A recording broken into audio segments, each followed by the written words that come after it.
The beautiful hour of convening has arrived, and the Senate will come to order. At this time, I'd ask that all unauthorized persons exit the chamber. It's my honor to recognize the well-recognized, well-spoken, well-dressed, well-everything Senate Rules Chairman to once again address the Journal.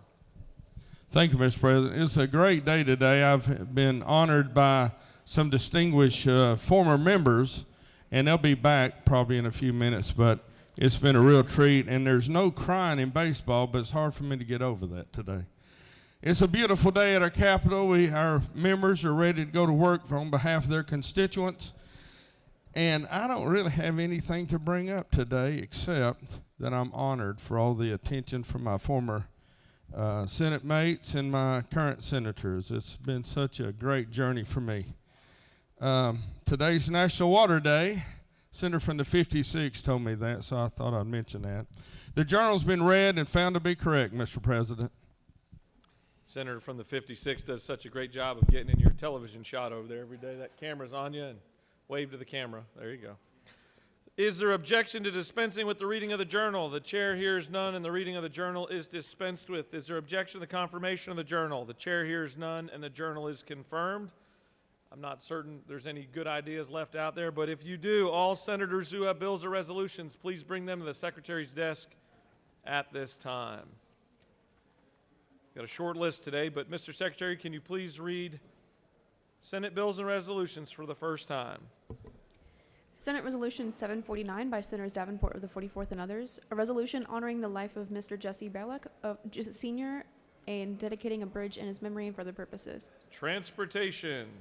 Senate Resolution 752 by Senator Gooch of the 51st, a resolution honoring the life of Miss Ethel Oliver Rogers and dedicating an intersection in her memory and for other purposes. Transportation. That completes the order, Mr. President. Ms. Secretary, will you now read reports of standing committees, please?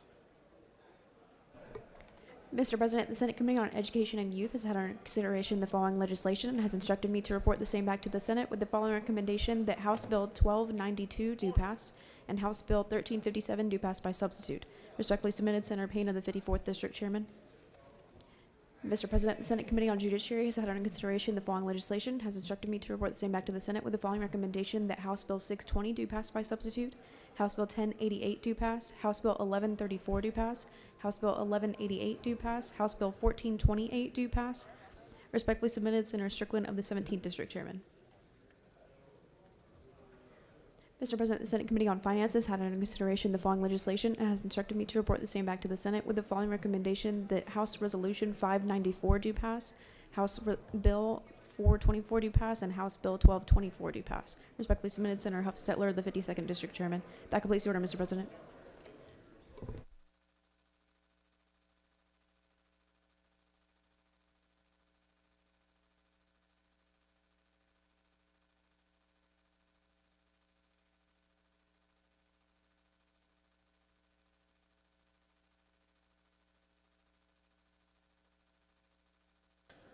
All right, it is now time for the morning roll call.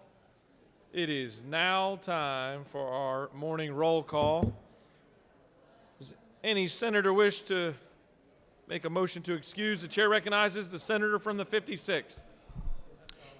Thank you, Mr. President. I'd ask unanimous consent to excuse the senator from the 11th for business inside the Capitol.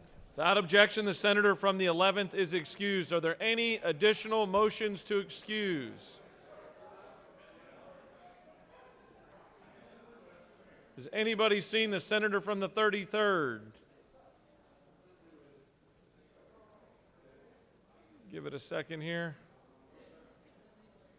All right, we'll give it one more second. Are there any additional motions to excuse? Chair recognizes the senator from the 28th. Mr. President, I ask for unanimous consent to excuse the senators from the 30th and the 45th for business inside the Capitol. Without objection, the senators from the 30th and 45th are excused. The chair recognizes the good senator who almost missed the call to action from the 33rd. Thank you, Mr. President. Good morning, y'all. I ask for unanimous consent to excuse the senators from the 41st, 44, 43, and 36, and one more, 38. Without objection, the senators from the 41st, 44th, 43rd, 36th, and 38th are excused. Chair now recognizes the Dean of the Senate. Thank you, Mr. President. I ask unanimous consent to excuse the senator from the Second. second. Without objection, the senator from the second is excused. Are there any additional motions to excuse? The secretary will call the roll. Senators, signify your presence by voting the yea switch. The secretary will unlock the machine.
All right, it's the best time of the day. It's our morning devotional.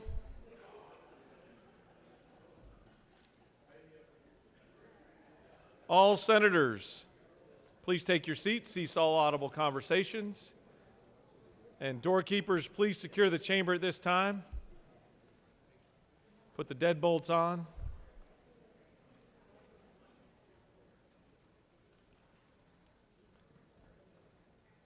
It's my honor to recognize the senator from the 46th to lead us in our pledge and to introduce to us our chaplain of the day.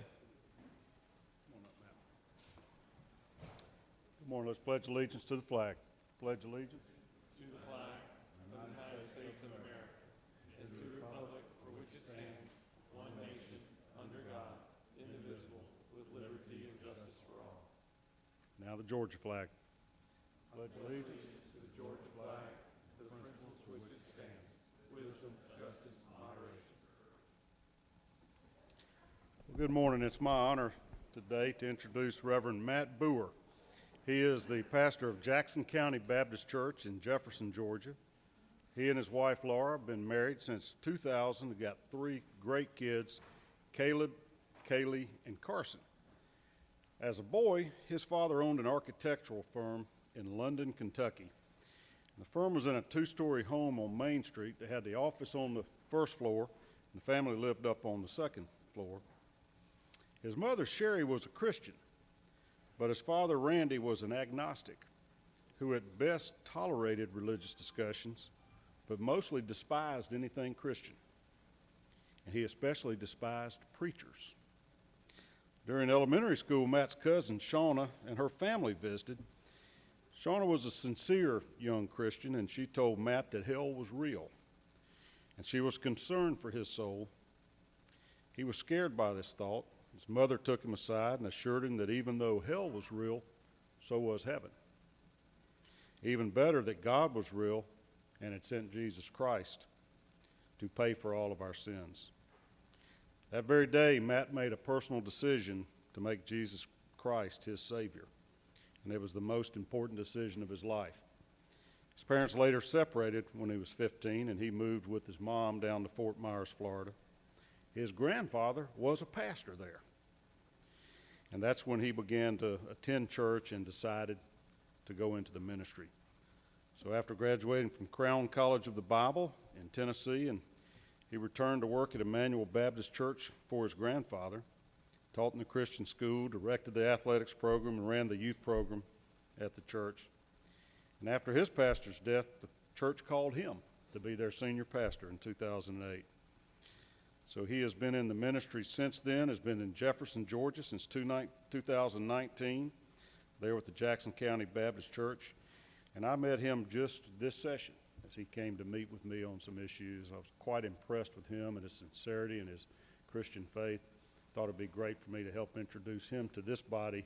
So I introduce to you Matt Boer. Good morning. Thank you for that. I have a verse of Scripture for us today. It may be a verse of Scripture that you're very well aware of. It's in Proverbs chapter 14 and verse 34. It says this. It says, righteousness exalteth a nation, but sin is a reproach to any people. Now that verse is good for anybody from the guy driving the transit bus downtown to whoever owns the high rises. It's true that righteousness exalts a nation, and it's so vital for us. Now that verse for me has some special meaning as well. When you think about World War I history, there's lots of heroes from World War I. One of the heroes of World War I was a carrier pigeon named Cher-Ami. Now, we've come a long way technologically if a carrier pigeon was a hero not long ago. But another hero from World War I was Alvin York. Now, Alvin York grew up in Middle Tennessee, went back there, and if you've ever seen the movie or read any history about him, he captured over 132 of the enemy combatants the day he got the medal for. And I go on vacation in a little town called Byrdstown every year. It's in the middle of nowhere, but right next to that is the town where his home is, in a town called Pall Mall. And in Pall Mall, Tennessee, which is honestly in the middle of nowhere, you go there and it's his house, and it's just an average house. Wouldn't be impressive other than the fact that he lived there. You tour through it, and he's interesting to me because he was a very sincere Christian. And Mr. York was a very sincere Christian. As a matter of fact, the movie he made about his life, he only agreed to make that movie if they'd give him some money for him to build a Bible college to train preachers with. And he did that. I've been through that little building there. But in his home, you can tour his home, and there's lots of interesting things there. He still has his gallbladder on display there, which is kind of odd. But as you come out, we came down. I had my son and my kids with me. My son at the time was about 10. He plays the piano. And the fellow who works the parks department there said, hey, do you want to play the piano? Can any of you play the piano? My son sat down there and played At Calvary on the piano, and the fellow said, Mrs. York would have loved that. We got up from there and turned around, and there was Alvin York's Bible, and they had it under glass, and you couldn't touch it, that kind of stuff. But as I peered into his Bible, they had it opened to the book of Proverbs in chapter 14, and underneath that he had underlined this verse, righteousness exalteth the nation, but sin is a reproach to any people. And I thought about that verse, and for me as an individual and a preacher, it's so vital that I do right in my own church and in my own city and in my own county. I also thought about this, as we're a legislative body here today, it applies to legislators as well. There's lots of reasons to make choices. Lots of reasons to make choices. And this may surprise you as well. You think about the Bible and you think, man, it's all about pastors and preachers and people in church. Did you know that there were several major Bible characters that were government workers and legislators? Now, there's some bad examples of those, right? Pontius Pilate's a bad example. He was the one in charge there when they took Jesus and crucified him. And sadly, he didn't make his decisions based on righteousness. As a matter of fact, he polled the crowd there, and they said, crucify him, crucify him. And he said, look, I'm going to examine him and see what's right here. And he examined Jesus and found Jesus to be innocent. But when the crowd said, crucify him, he said, all right. Tried to wash his hands of that, but never could. He made his decisions kind of on poll numbers. But there's some other good legislators in the Bible. Did you know that Daniel was somebody who helped in a government place? As a matter of fact, he was taken captive as a little boy in Babylon, and he eventually was so sharp, they said, we want you in the government, and he began to run the government. And he made his decisions always based on righteousness. Matter of fact, one time some of his political opponents got a little aggravated at him, and they said, we cannot catch him on the fact that he's sharp, he has a good spirit, he makes good choices, but we know he prays all the time. And they said, well, we're going to make a law that you can't pray to any other God but the king here. And so they made that law, and Daniel said, you know what, I'm still going to do right. And he made his choice based on righteousness. Now, if you know that story, you may say, hey, wait a second, didn't that guy get thrown in a lion's den? You'd be right, he did. But still, he did right. But there's another legislator that I think of that did right, and he made an amazing difference in the place he was, and that was Joseph. Not Joseph and Mary, Joseph the stepfather of Jesus. No, but the Old Testament Joseph. You remember his story? Joseph was a young man, and he had a dream that God was going to use him to do something great. And in that dream, he told it to all his brothers. His brothers got angry and aggravated at him. They wanted to kill him, but instead they sold him into slavery. Those are great brothers, aren't they?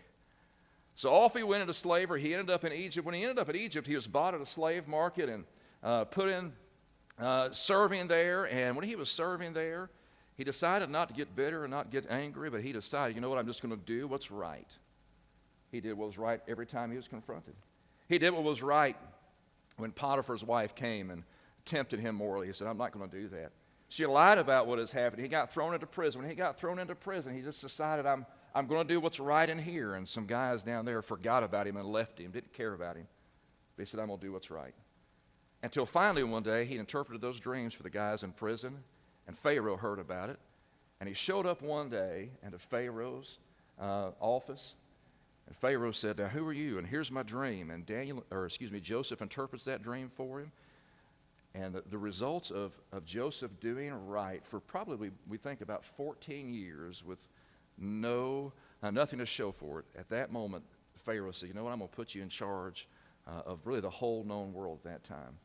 All because every decision that he made was not based on where is it going to get me, but on doing what was right. So this verse means a lot to me, and I hope it's a help to you. Righteousness exalteth the nation, but sin is a reproach to any people. And as we finish this session, I know you're on your last lap here for the session. I hope you make decisions based on what's right. I know you will. Thank you for your time. We can pray. Let's do that. Let's pray together. Dear Heavenly Father, thank you for this body of legislators. And Lord, I ask today that you would give them wisdom. I pray today that you would help them make decisions. Father, I help them know what is right and then help them do what is right. Father, that's the hard part sometimes. Lord, I pray for their families, for their spouses and for their children. Some of them are here with them close. Some of them are way back home and they've been away from them a little bit. Lord, I pray today that you would bless their families and not have this time serving our state be a detriment to their family, but strengthen their families. Lord, we pray for our state that you'd help it to be a great place. We're thankful for the people here. Father, continue to bless it. We ask all these things in Jesus' name. Amen.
Are there any unanimous consents?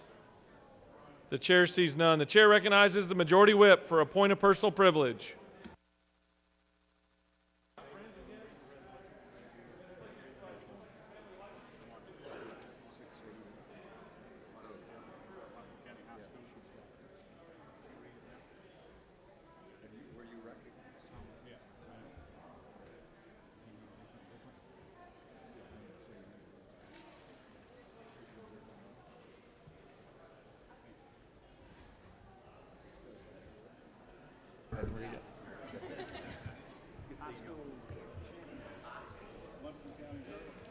Senate Resolution 751 by Senator Gooch of the 51st.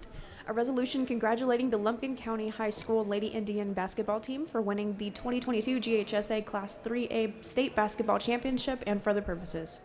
Whereas the Lumpkin County High School Lady Indian basketball team has won its first state title with its historic victory over Greater Atlanta Christian Academy, finishing the season with a remarkable 30 wins and 1 loss.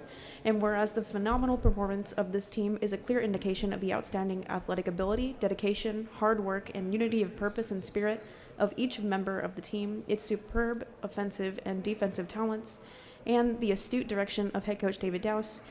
And now, therefore, be it resolved by the Senate that the members of this body congratulate the Lumpkin County High School Lady Indian basketball team for winning the 2022 GHSA Class 3A State Basketball Championship and extend best wishes for their continued success. That completes the order, Mr. President. Ready?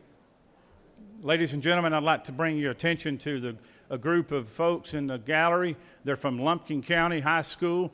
These girls have worked hard for the last 2 years, and they have made it to the playoffs both years. This year, they won the state championship, the AAA, down in Macon at the Macon Complex.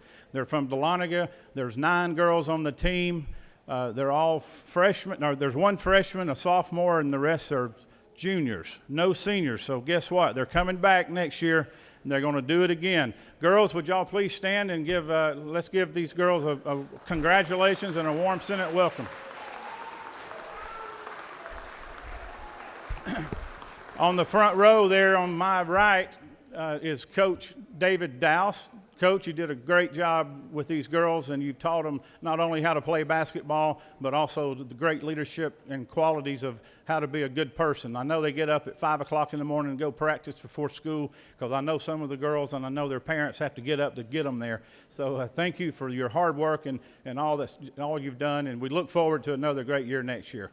On the back row, we have Superintendent Rob Brown. Rob, stand up. And Representative Wade. We normally don't recognize representatives in the Senate, but we'll make an exception today.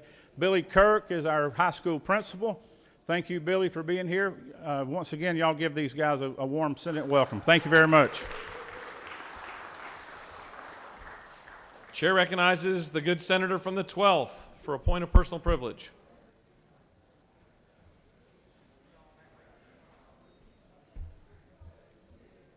Thank you, Mr. President. It is my honor, colleagues, to introduce individuals from my district that have driven 3.5 hours, some 4, to get to this capital, their capital. And I am so happy to introduce these individuals that are United Way of Southwest Georgia's Reimagine Albany Equity Advancement Fund. Grantees. They were granted awards from United Way of Southwest Georgia that is headed by the person that I call my adopted daughter, Ms. Sharnae Motley, and I'm going to name just a few, and I want her to stand, please. We have people from Health and Housing, Utilities Equity. The grantees or the awards will take care of that kind of funding.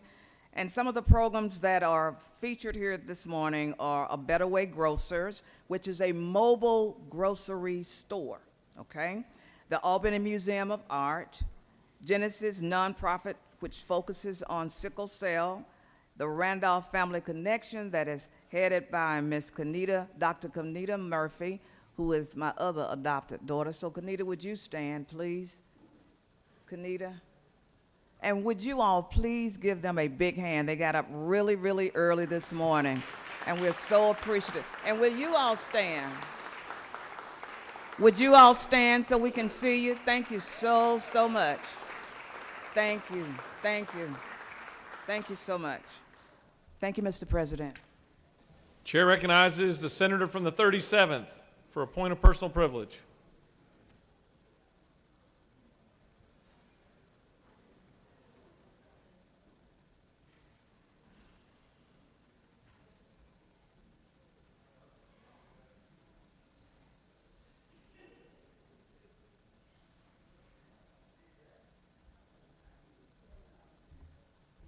Thank you, Mr. President, members of the Senate. I want to extend a warm welcome to my son Nathan and his wife Danielle and their two children, Charles and Eliza Ann. They're in the balcony today. I want to make them welcome. Thank y'all so much. Huh? I don't see them. They're supposed to, if they're not there, they will be there. They're transitioning from here up there. Chair recognizes the senator from the 23rd with a point of personal privilege.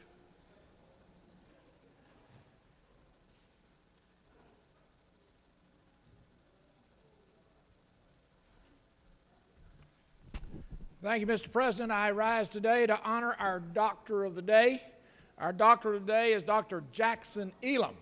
Dr. Elam grew up in the Augusta area, grew up in Martinez, went to Lakeside High School and on to the University of Georgia before completing his medical training at the Medical College of Georgia. He is the Chief of Hospital Medicine, Associate Chief of Medical Officer for Post-Acute Care, and the Chief Medical Officer for the Roosevelt Warm Springs Center. I want you to welcome our hospitalist of the day, Dr. Jackson Elam. Thank you. I yield the well. Chair recognizes the senator from the 14th for a point of personal privilege.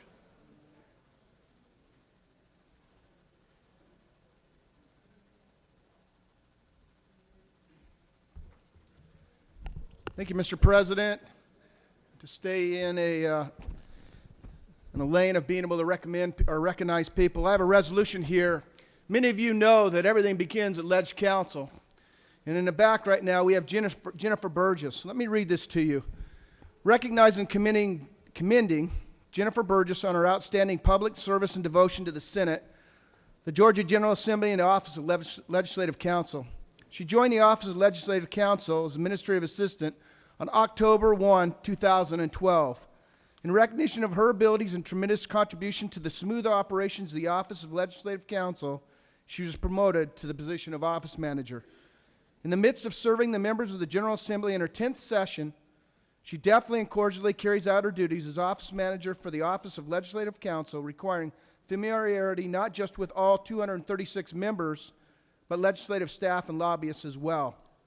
Ladies and gentlemen, not only is this 10 years that we're recognizing her for this, but also to let her know that through a pandemic, that council, and she kept that intact for us.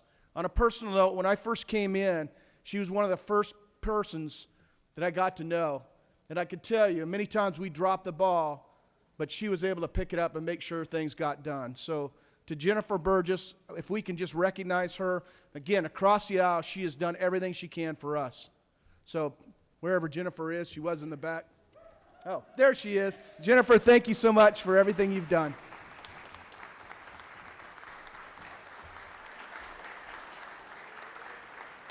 I'll never forget when I first came in, when I was in the House, I walked into Leg Council as a rookie, and I believe you were my constituent in Forsyth County at the time, and we connected. So I don't know if that helped me or hurt me getting appointments, but thank you. Congratulations. Chair recognizes the senator from the 43rd with a point of personal privilege.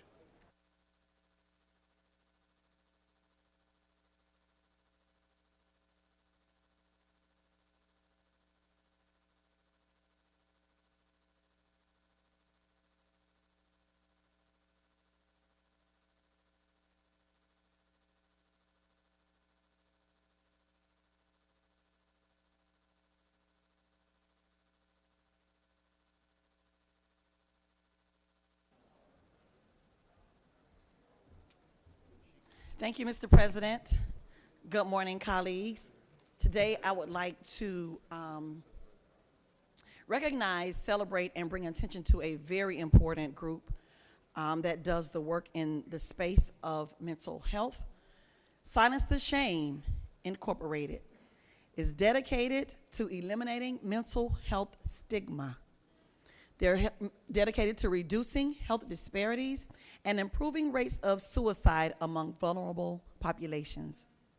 Through community conversations, compelling content, culturally responsive programs, they aim to normalize the conversation, peel back the layers of shame, and promote mental health wellness for vulnerable and disparate population groups, older adults, and rural communities. Silence the Shame was branded to eliminate the shame and stigma of mental health challenges. Today, I would like to recognize these beautiful young people in the gallery. Shanti Das, who is the founder and CEO, Jewel Gooding, who is the executive director, and all those who came with you to celebrate today. Please welcome them to their state capitol for the work that they do in the mental health space. Please, if you have others to stand, guests, please stand.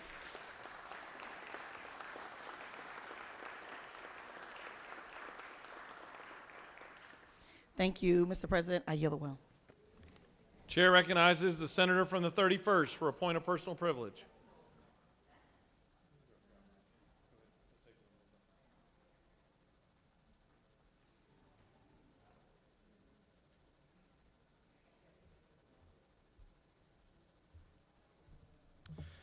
Good morning. Thank you, Mr. President. I wanted to take a couple minutes to recognize a young man that has done a little bit of work for me this session.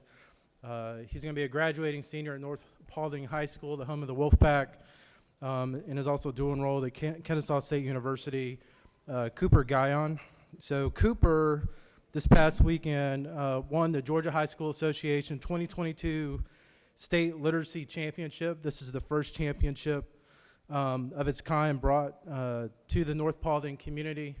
I just want to say that we're proud of Cooper's efforts representing our community on behalf of the state. Here at the state capitol, as he's working for the citizens and the students in our Senate 31st District. And just want to say we're proud of him and bring the trophy back home to North Paulding next year, Cooper. Thank you, Mr. President. Chair recognizes the Rules Chairman for a point of personal privilege.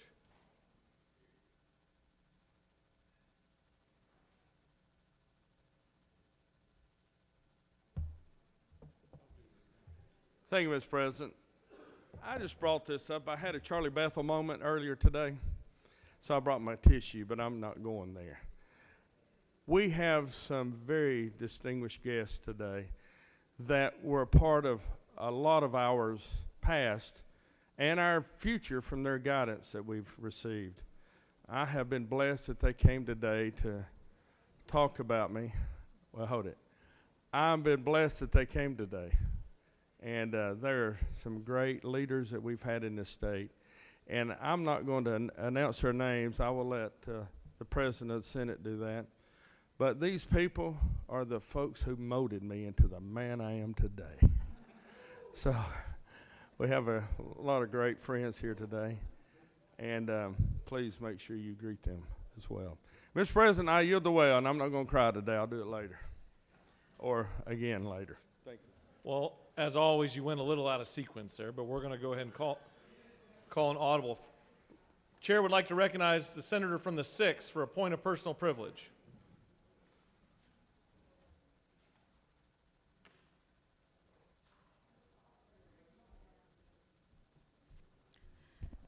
Thank you, Mr. President. As a child in the 1980s, I remember the fear that gripped my mother after a wave of child abductions and murders, horrific crimes that resulted in pictures on milk cartons as a way to change our approach, to consider how to protect our children in a world that can be very scary. And for many of you, it even resulted in a show, America's Most Wanted. If y'all will remember, after John Walsh's young son was abducted from a shopping mall in Florida and brutally murdered. So before session ends, I I want to bring this chamber's attention to a bill I authored to strengthen our laws to protect our children and modernize our child abuse and sexual assault laws. I call it the Protect Children Act. It's SB 506. And what that act would do, it would require more training for all school personnel to prevent child sexual abuse and trafficking. It would extend the statute of limitations to bring in action for certain sexual offenses committed against children so that justice can be done. It would protect children online from predators, taking into account the widespread use of social media among today's youth, and taking into account how predators use the web to groom and track and lure our most vulnerable. You know, I'm the mother of 2 school-age children. One is a 13-year-old girl who is on her phone probably more than anything else with TikTok, and I don't even know sometimes. So I want to make sure that she is safe at school, at home, if she's on her phone, if she's on her computer. Period. Hard stop. The Protect Children Act helps accomplish this. I appreciate your time, and I yield the well.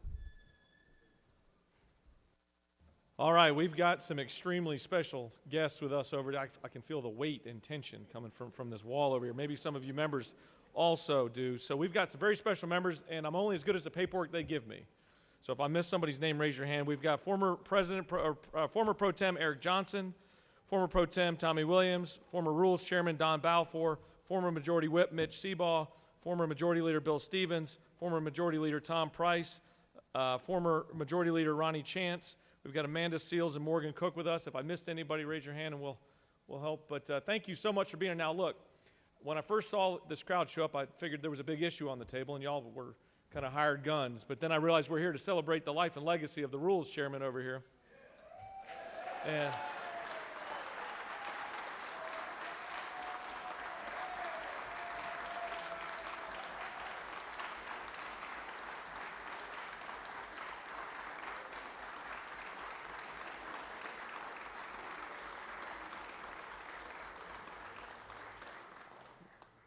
now, probably a lot like some of these people on the wall over here, some will remember you in a good vein. Some of you will not be remembered in such a not good vein, but you will be remembered for sure.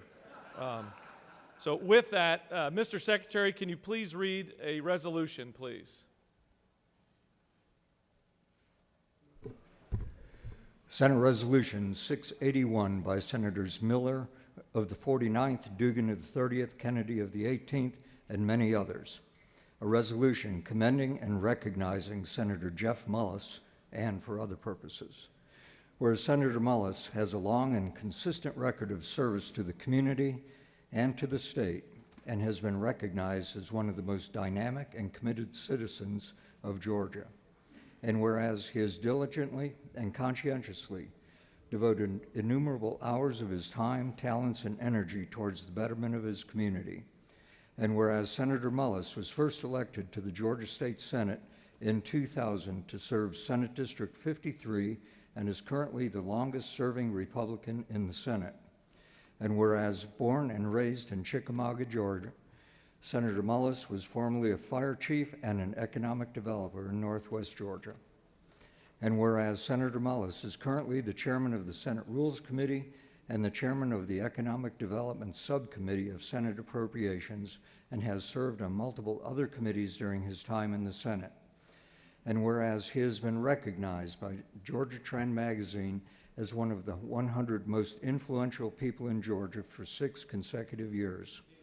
And whereas Senator Mullis has served with honor and distinction with the Georgia State Senate, it is abundantly fitting and proper that this outstanding man and his accomplishments of this remarkable and distinguished Georgian be appropriately recognized. Now therefore be it resolved by the Senate that the members of this body commend and recognize Senator Jeff Mullis for his many valuable contributions on behalf of the citizens of Georgia and extend best wishes for the future. That completes your order.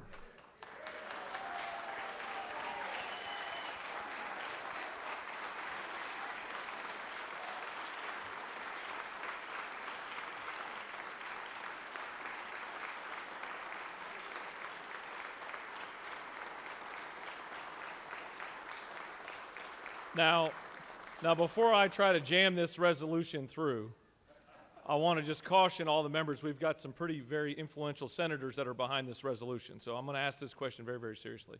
Is there any objection to the adoption of the resolution? The chair hears none, and the resolution is adopted.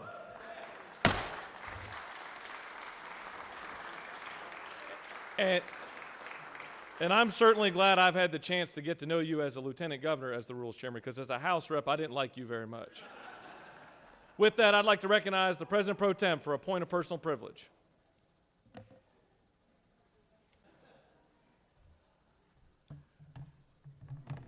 Senator from the 53rd, if you would join me. And I see he's well equipped with his box of Kleenex. 'Cause this business of politics, this business of policy making, this business of politics is really about relationships. It's really about building relationships and honoring relationships. And I think Chairman Mullis has built a career on relationships, building relationships and developing relationships. This business of politics is about teamwork. Nobody wins on their own. In politics, you got to have team members, and everybody's got to work together. Now, you know, he says he's against any conspiracy he doesn't know about. He didn't know about this conspiracy, and I don't think he's against it. He has affected so many lives in so many positive ways, not just in his district, but throughout the state. And I will never forget the first conversation I ever had with Jeff Mullis. Not true. I was sitting in my office and my phone rang and I looked over there and it said, Jeff Mullis, Chickamauga, Georgia. I said, I wonder who that is. And I picked up the phone. He said, is this Butch Miller? I said, yes. He said, if you don't do so-and-so, so-and-so, so-and-so, you ain't gonna get elected. Click. And I've taken out the colorful language he used. But the first time I met him, he was threatening me. But he's been a great friend to many in this building, many around this city, and many throughout the state. And we just thank him for his service, and we give him this resolution. Thank you all very much. And I would ask other members to come up and speak to the resolution. I would really love that. Thank you all very, very much. I love you, baby.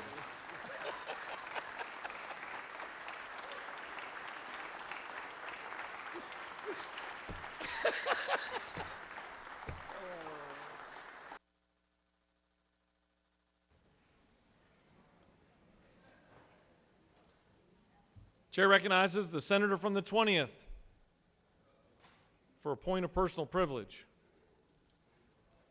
This is your chance to air it out.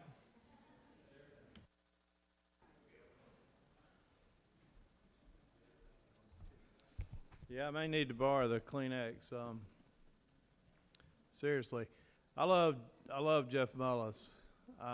Appreciate all he's done for me, and he immediately kind of befriended me and took me under his wing for better or worse on that, and we have had a lot of good times together. We don't always agree, but he has been wise counsel, and he's a loyal friend. We'll sorely miss him. I think we need to take our business very seriously, and we do, but we don't need to take ourselves too seriously. And Jeff Mullis gives us some levity in tense times that we sorely need, and he's a compassionate man. He cuts up a good bit, but we need it, and he's done a great job for the state of Georgia, and he's really a legend, and I appreciate his friendship. Thank you. I yield the well. Chair recognizes the senator from the 56th for a point of personal privilege.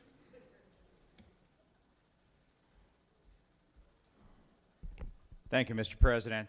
I remember the first time I got to meet my good friend, and I'll break the rules, Chairman Jeff Mullis. I went up to his district in 2009 when I first started running for office, and he put his arm around me. He said, You'll go far here. What's your name again? You know, Jeff, your humor is amazing. You have brought so much joy to so many of us here. But we sometimes get lost in the fact that you are just so much fun to be around and forget all the wonderful things that you do. I've always told everybody that I've come across that Chairman Jeff Mullis is actually Columbo, for those of us that are old to remember that old TV show, of someone who came off sometimes a little goofy like he didn't know what was going on, but he was by far the smartest guy in the room. And you have passed more legislation in this building than I dare say most everyone put together. And even though it came with a laugh and a smile, at the end of the day, you've done more here than most people who have ever walked through these doors. So thank you for your friendship and thank you for your service. Godspeed, my friend.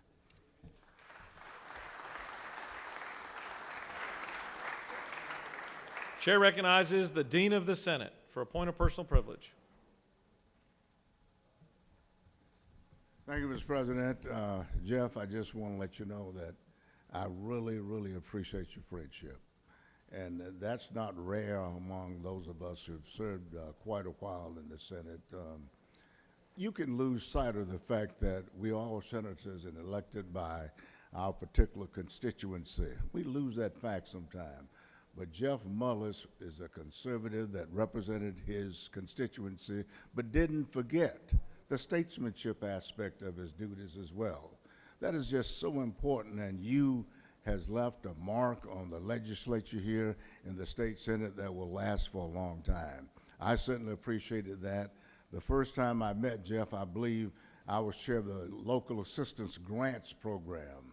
And we were trying to get some money for his district, and I literally put it in there, and I think he was a bit surprised by that. But you got to learn that, you know, there are permanent issues, but no permanent enemies. You should never approach the legislature, the Senate, in that context. But you should approach it in the way that we're here to do the people's business.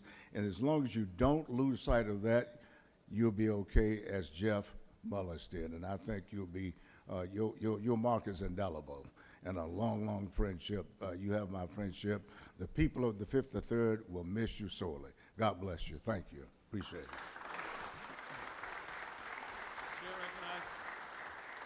Chair recognizes the Majority Leader for a point of personal privilege.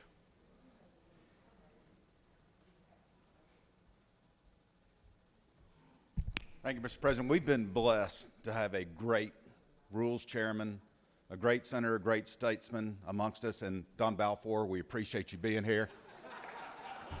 But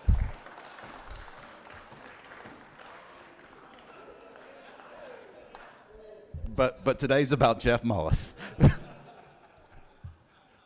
I couldn't resist it. You were going to dehydrate. You were crying so much over there. I figured I'd put some levity into it.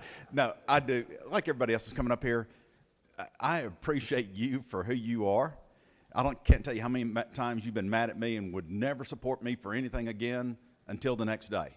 And you got a lot more people that are going to be here behind me to come talk, because we still have rules meetings that they've got to come before you at between now and the end of session.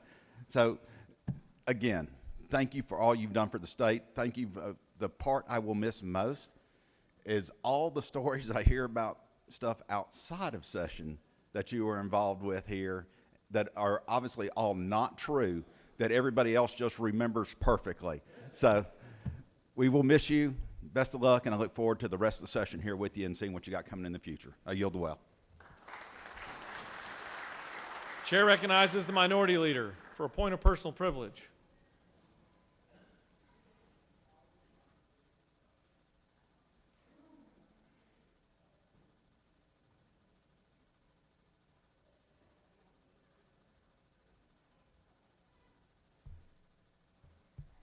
Thank you, Mr. President and members of the Senate. It's a pleasure for me to stand here and call Jeff Mullis my friend. I have to thank him for all the advice, unsolicited, that he has given me since I became the Minority Leader. He said to me, I'll help you get legislation for your members, and that's what he did. You know, there's that saying, when a person shows you who they are, believe them. And so I believed him when he showed me who he is. And he's a man of his word. He has great humor that I thoroughly enjoy. We have a good time in rules because he's open and honest, and well, that's what I can see anyway.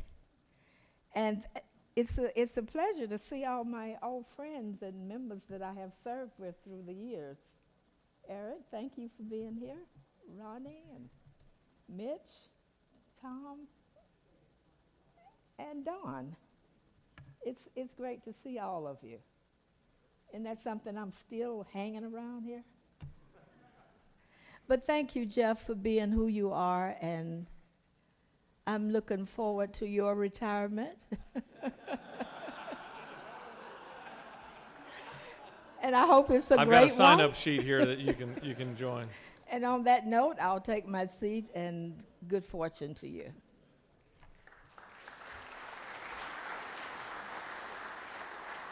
All of a sudden, there's a bunch of people that remember some good Jeff Mullis stories that just showed up on the screen. Chair recognizes the senator from the 2nd for a point of personal privilege.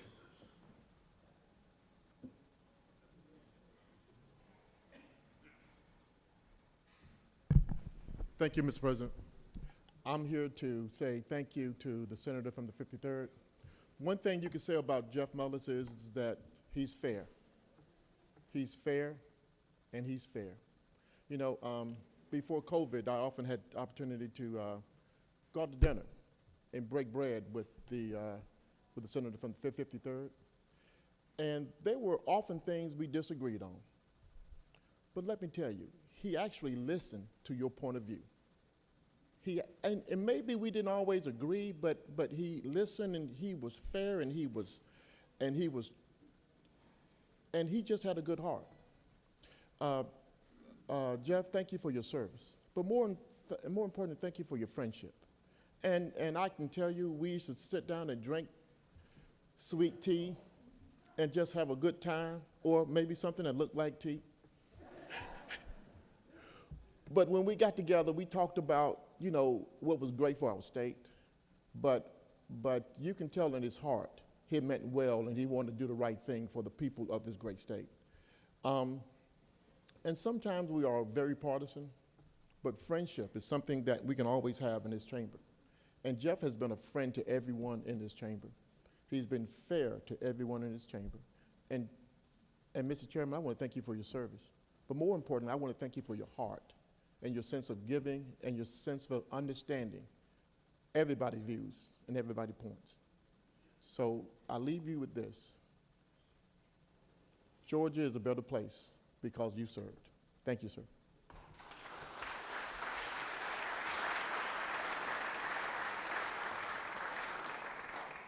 You better get another box of Kleenexes. We got more buttons pushed. Chair recognizes the senator from the 11th for a point of personal privilege.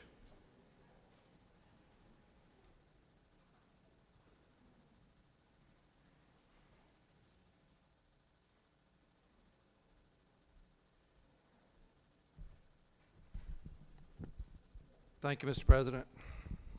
As most of you who've been here a little while, you don't see me up here too much. But there are times where you just can't leave something alone. Senator from the 53rd and I couldn't be much different.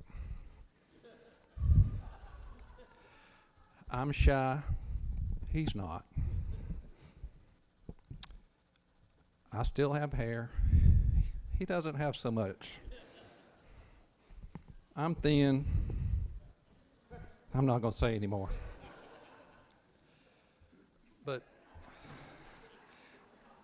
But the senator from the 53rd, from the day I got here, became a close friend of mine. Before I was sworn in, a few of us got together. A lobbyist put that together, but he put me and Jeff and a couple of our former members, some of whom are in this room, in a room together. We broke bread, and truly the thing I remember from that meeting, and I've heard it over and over and over, Grasshopper, in this room, it's all about relationships. And, you know, if you don't remember anything else but that, you'll go a long way in this building. But the thing I'll remember most is how proud I finally was when I became an FOM. FOM means friend of Mullis. And, you know, it was amazing how sometimes bills went through on both sides of this chamber because you were an FOM. And as hard as it is to get things done around here, I needed all the help I could get. And I want to let him know how much I appreciate his friendship. I dearly love him like a brother. And even this morning, I went by, and, you know, you kind of expect the rules chairman to roll their eyes when you're the 30th person to walk in his door. But he didn't. It was like, come on in, Dean, let's have a cup of coffee. What's on your mind? And that's just priceless. And so I just wanted to share my thoughts, even coming from this shy, introverted country boy, how much this extrovert over there meant to me. So love you, Jeff. Thanks for being here.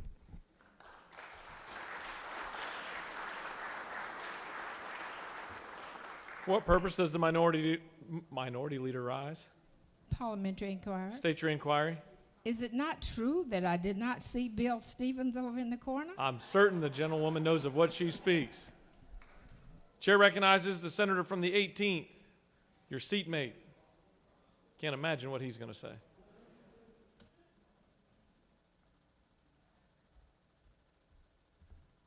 Thank you, Mr. President. Good morning. It's funny the president said I'm his seatmate, because that's one of the things I was going to start with, which is I have had the pleasure and endured being Chairman Mullis' seatmate for 6 years now. And it wasn't by accident. So my first 2 years I was 2 over, and the third year I got seated next to him because of some shuffle. And every year since then I have paid off whoever actually had that seat, usually with a bottle of some kind of libation, to let me sit next to Mullis. And so I have had the pleasure of having that seat for 6 years, and the things that we've talked about, I can't repeat. It's been a lot of fun, and it has been wonderful. I would love to tell you I have been and have supposed to have served the role of Jeff Mullis's filter, but you would know that I have failed miserably if that were my role. There is no Jeff Mullis filter. It does not exist. Right, Nan? Right, Senator from the 36th? But I got to tell this story on myself. One of Chairman Mullis's favorite stories to tell, at least on me, was I was the newbie. I'd been here maybe 2 weeks. And he does what we all like to do to each other, which is press the button to go to the front or to be called on. And I hear this voice sort of kind of filtering in through what I'm trying to understand what's going on in this chamber, and it's Senator from the 18th, and I finally realize it's Lieutenant Governor Casey Cagle calling me, and I stood up.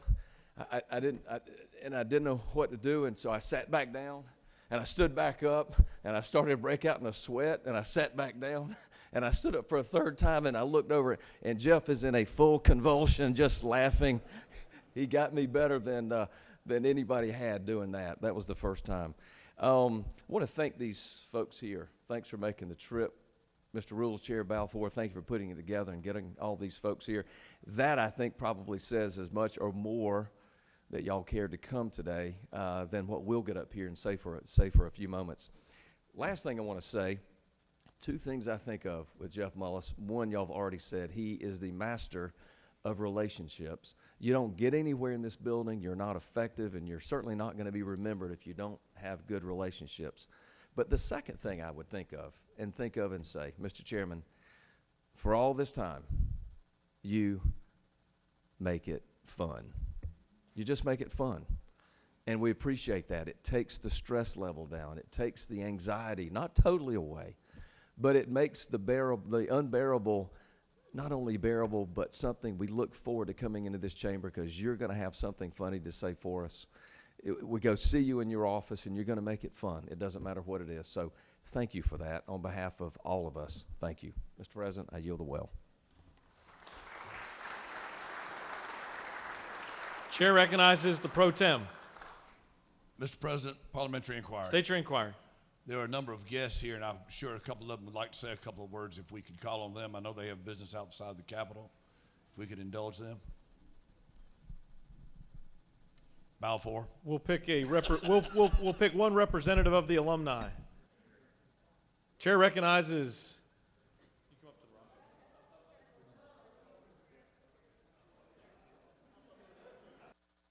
Chair recognizes former pro tem of this august chamber, Eric Johnson.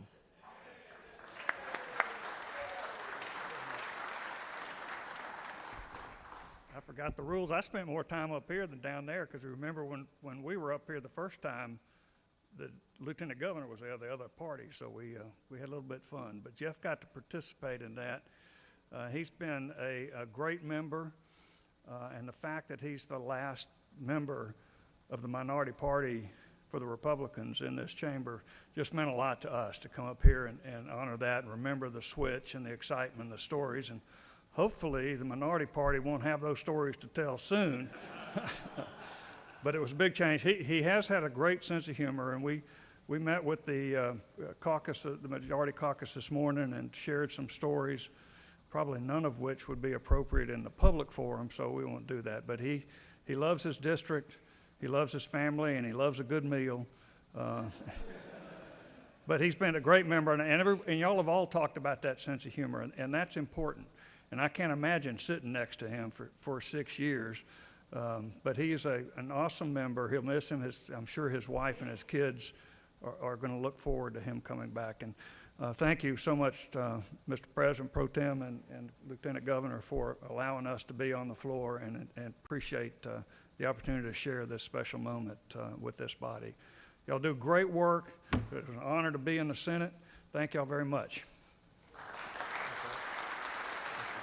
Thank you.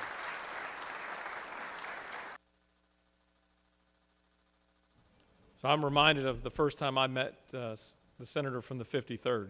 I'll follow the rules since I have to. I'm a House rep. I somehow figured out a way to pass my first House bill. And I said, what do I do now? And they said, you got to go meet Jeff Mullis, the rules chair. There I go. I broke the rule. And so I show up in his office, and there's a big board hanging up, and it's whether or not we voted yes or no on some fireworks bill, which turned out to be the worst vote I ever made. And every constituent that owns a dog is still sending me emails. I show up there, and he brings me in the office, and he gives me this warm reception, and I go through about 10 minutes worth of what the bill was all about. And he says, now tell me again what that bill was all about. So I had to go back through it again. And at the end, somebody else mentioned this. He goes, now what's your name again? Somehow, some way, we figured out a way to get that passed, but certainly glad we've improved from that moment. All right, we've got a number more to call. Feel free to exit as you need to, but feel free to stay as long as you want.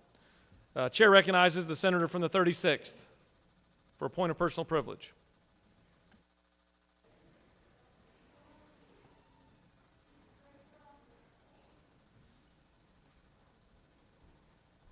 Thank you, Mr. President, colleagues.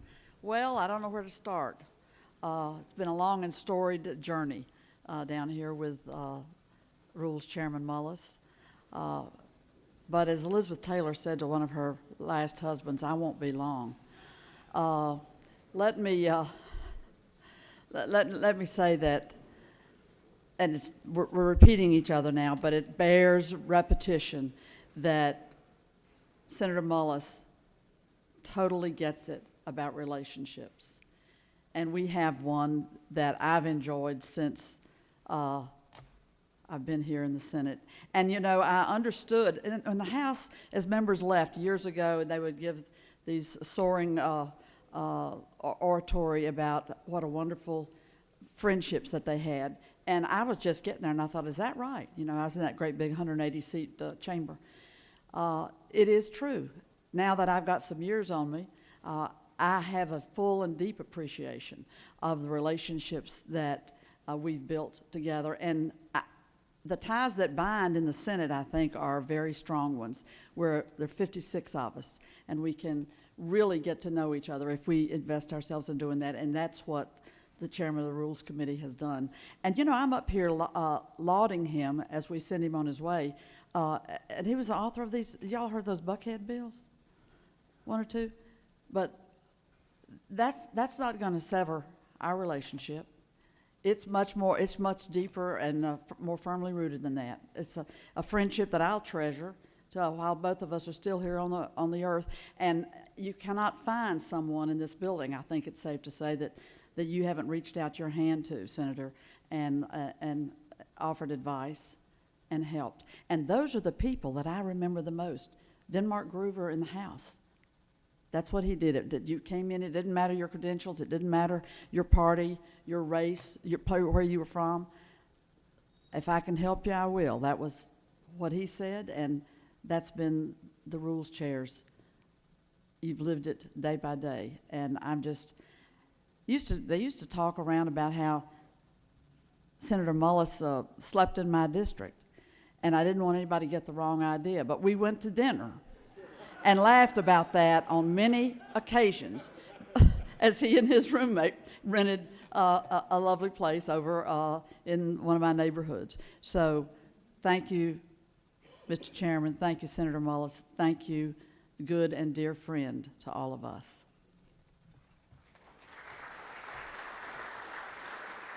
Chair recognizes the senator from the 28th. I can't imagine what kind of relationship y'all had.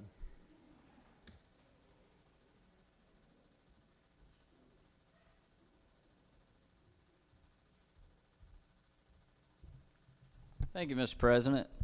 So this coming Friday marks the one-year commemoration of when the EF4 tornado hit Noonan.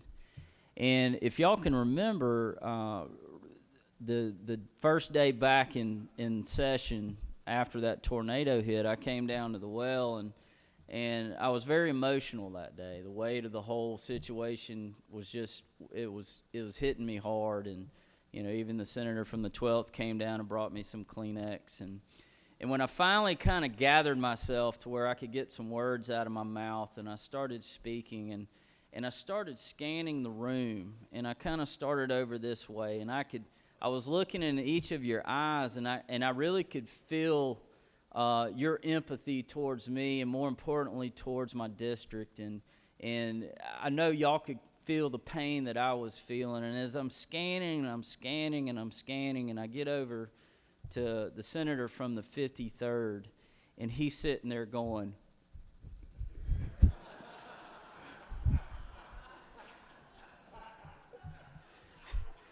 and I think that really just ties into everything he told each and every one of us from day one was, take this job serious.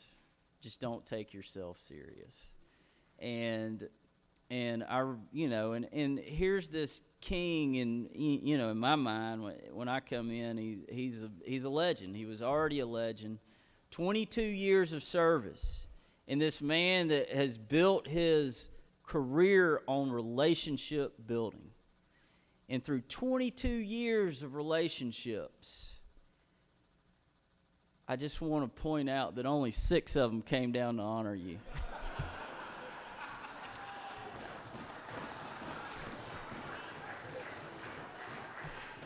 So to all 6 of your relationships that you built in 22 years, congratulations. And I hope you come down in this well today, and I hope you cry, and I hope you look at me when you do that. But it has been a true honor to serve with you. You truly do understand the value of relationships, and you build on those. And I think back on you know, I read something, I think the Dalai Lama said one time, if you can help somebody, you help them. If you can't, you get out of the way. And I think you've carried your career out that way. You've helped where you could help, and if you couldn't help us, you let us do our thing, and really just kind of, you've always told the truth. You've always put us in our place when we needed to be put in our place, and I just thank you for that. And it truly has been an honor to serve with you, and look forward to seeing you for many more years. Thank you. I yield the well. Chair recognizes the senator from the 43rd for a point of personal privilege.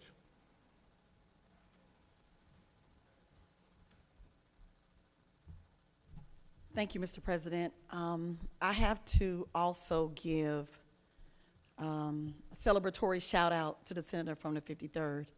I can't look at him because you know I'll probably cry. So when I left the House and got elected to the Senate, one of my leaders at the time came to me and she said, Senator from the 34th, I've got to introduce you to some people.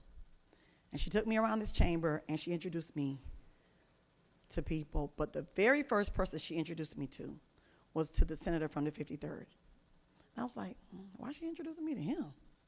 Not in a bad way, but I'm thinking like, I didn't know he was the rules chair. Because in the House, I could have never gotten to the rules chair. Very true story. I've said this to him in person, but I want to say it publicly, that he came, when I finally did get to meet him, he came to me and he was very sincere in saying, I want to help you. I'll help you. Let me know what I can do to help you. And I believed it, but I didn't believe it because I had been in another chamber. And the more I worked in this body, he made it more believable. And he became so trustworthy that there were times when I had great ideas for a bill, and he said, my people in my district don't like that one. And then there were other, and there was only one, then there were other times when he said, oh yeah, I'll help you. And he's done that with every bill that I presented. The one thing that I said to my colleagues in the House is bragging about the fact that I can go to my rules chair and have a conversation. So they found out how wonderful he is and started coming over, bringing him cookies and cakes. And I said, no, stop, don't kill him. I don't need you to kill him with all of those sweets. I need him to be here. And going into the rules chamber, it was not intimidating because he makes it fun. The last bill I presented in the rules committee, I walk in the room and this song is playing. And it's by, you have to Google it, it's by Sir Mix-a-Lot. And the lyrics are, I like big houses, cars. That's not the lyrics, but I'm just, And I was like, Senator Mullis, what's going on? Y'all better turn it down before we turn up. And then I heard another genre of that same song, and I said, this guy is definitely going to be missed. So Senator from the 53rd, you've been a friend, you've done what you said you were going to do. I appreciate you, this body appreciates you, and you will be very, very, very, very missed. So thank you.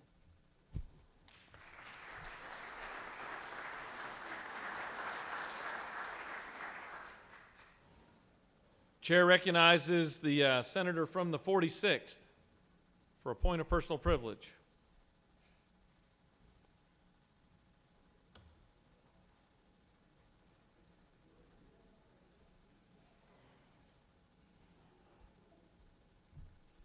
Thank you, Mr. President. I just want to thank the senator from the 53rd for his great friendship over the years. He was the second senator that I ever spoke to. First was Governor Kemp, who I was taking his seat. He gave me a little guidance. And I get a phone call from Chickamauga, and at the time, the senator from the 53rd was the vice chair of the majority caucus. By then, they had taken over, and his job was recruiting candidates to run for these seats. And it was a lot harder back then.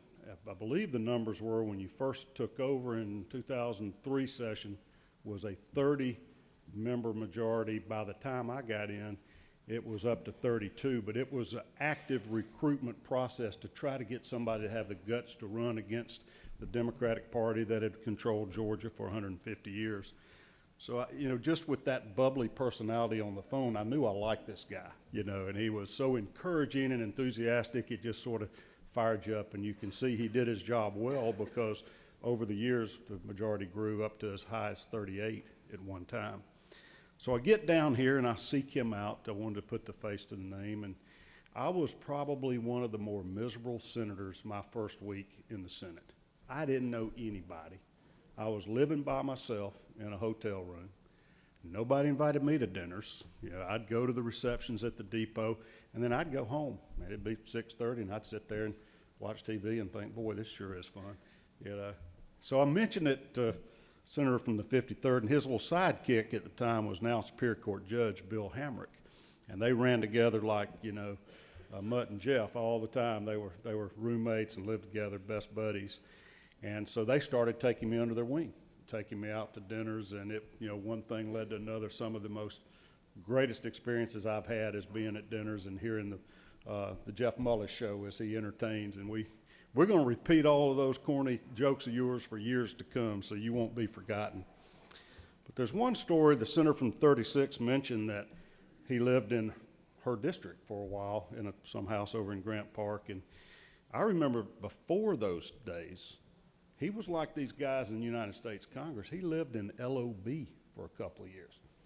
He and his roommate, Senator Hamrick, slept on their sofas in LOB, and they would go down the bathroom in the hall on the 3rd floor and brush their teeth at night. And then in the morning, they'd get up and they'd go over to Georgia State, where we have privileges to their facilities there, and they would shower there. I'm sure he worked out most of the time there in the mornings, and popped into the Capitol with their coat and ties on from over there. So they were true troopers there, making self-sacrifice to be public servants.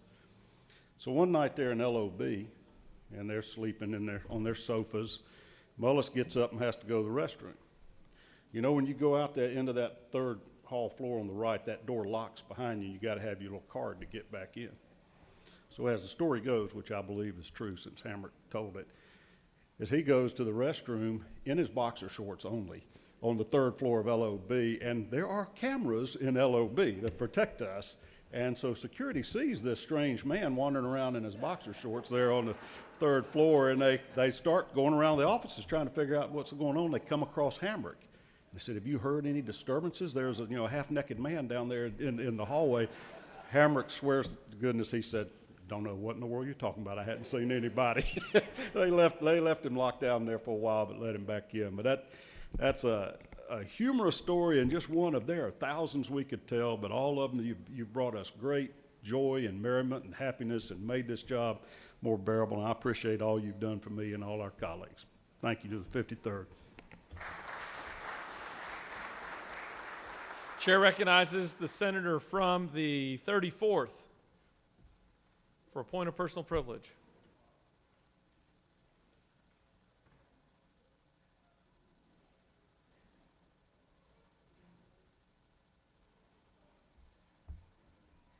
Thank you, Mr. President, members of the Senate.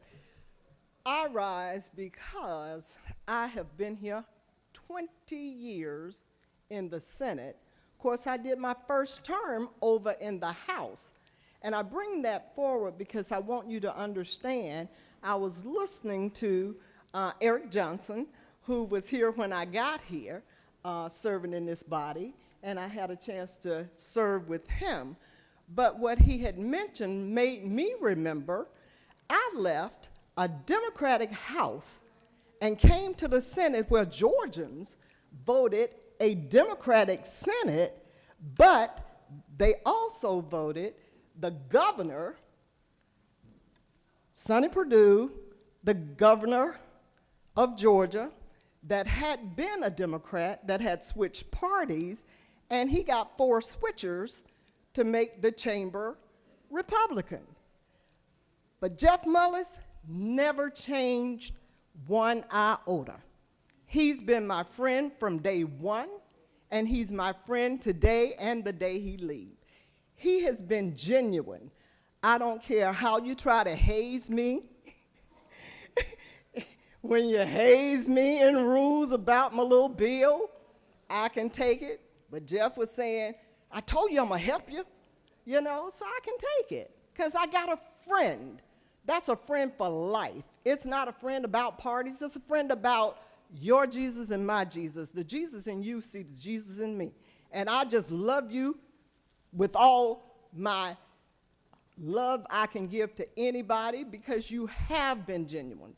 You have been fair. Unlike some of your colleagues, you have never been mean to me. So I can say that standing here publicly. I will miss you. Don't know who your replacement's going to be, but if they're just half of who you have shown to be, then it's going to be okay. Godspeed, wish you the best, and I'm going to get up to Chickamauga one day. And I hope you remember who I am. Thank you, Mr. Chairman. Chair recognizes the senator from the 31st for a point of personal privilege.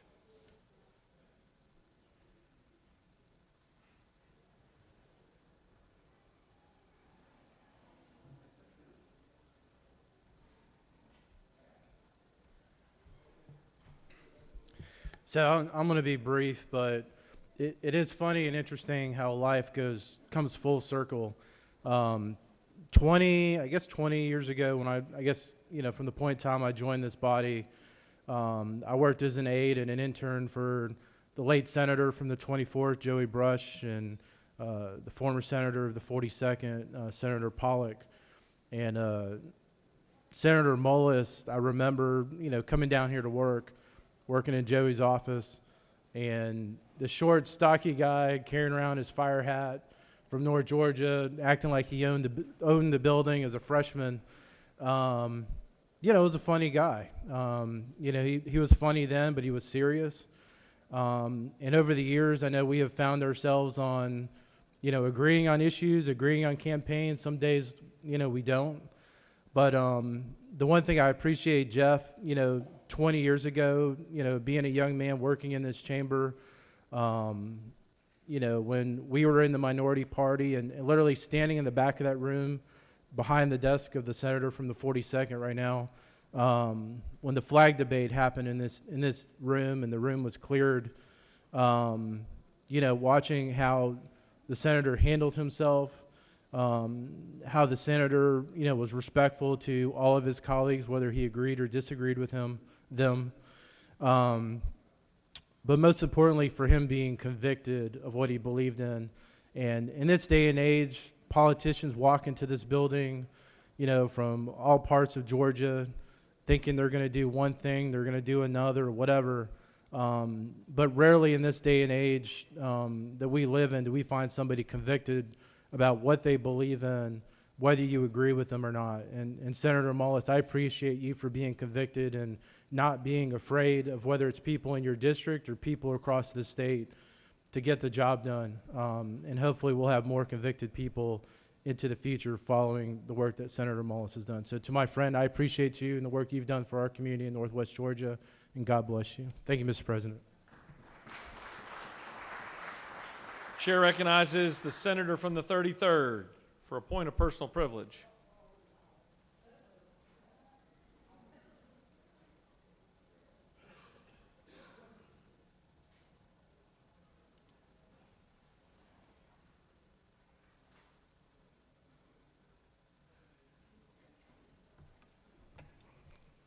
Thank you, Mr. President, my fellow senators, colleagues, friends, and y'all, including the senator from the 53rd. I just want to say that I have a great appreciation for the senator. He's the type of person, no matter who you are, he's warm and open, and he was willing to work with you regardless of your affiliation. And that says a lot. His sense of humor reminds me of when I was in the Air Force.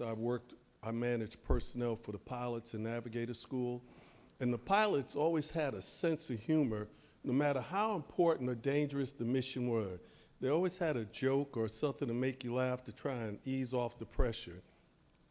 He reminds me of our Air Force core values: excellence in all you do, integrity, and service of others before self. I remember the first time I met him, the first day I came in here, he walked me to my office, and I thought that was very nice of him. But 2 hours later, he came back and told me I was in the wrong office, but I should have known something was up because the janitors kept asking me to pass them a mop or a broom. But I just want to let you know, sir, I really have come to a great appreciation for you, not only as a senator, not only as a rules chairperson, but as a man, a human being.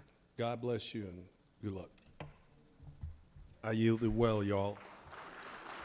Chair recognizes the senator from the 54th for a point of personal privilege.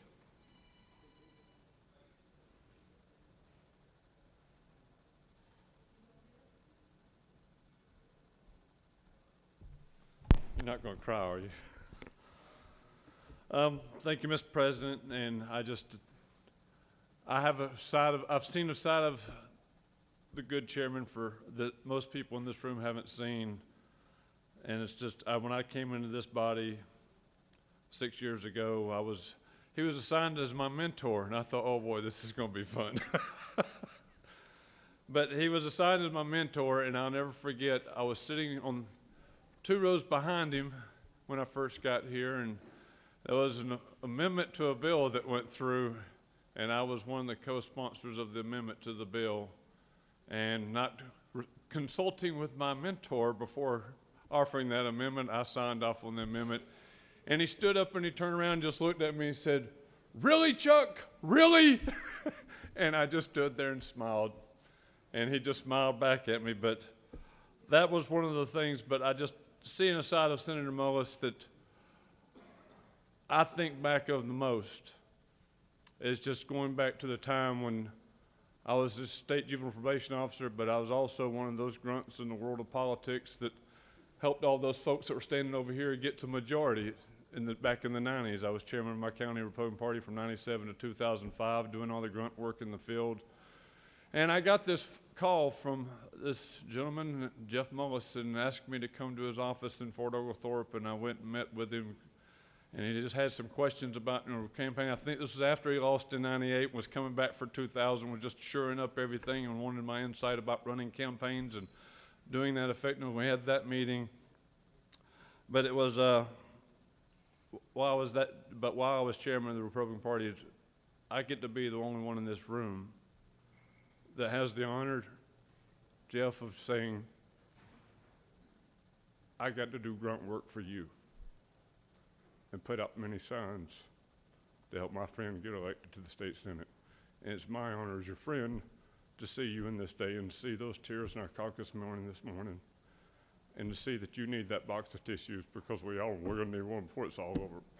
I thank you for your service. I thank you for your friendship. I thank you for your leadership.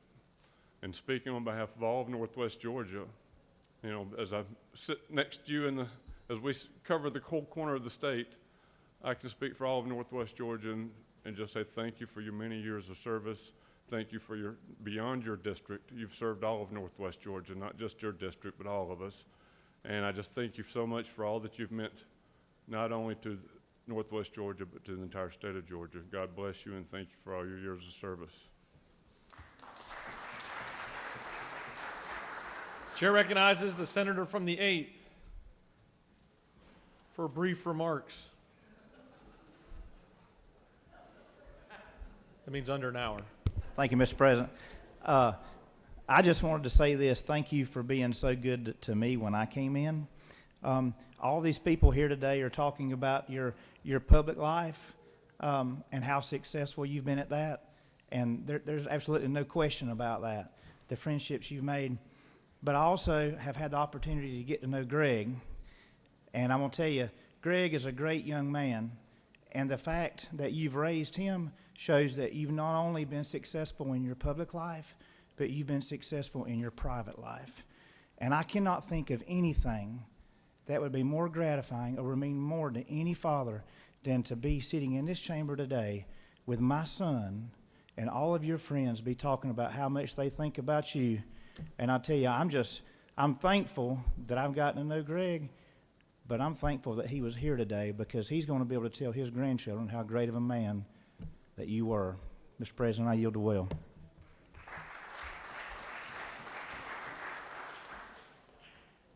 Chair recognizes the senator from the 7th for a point of personal privilege.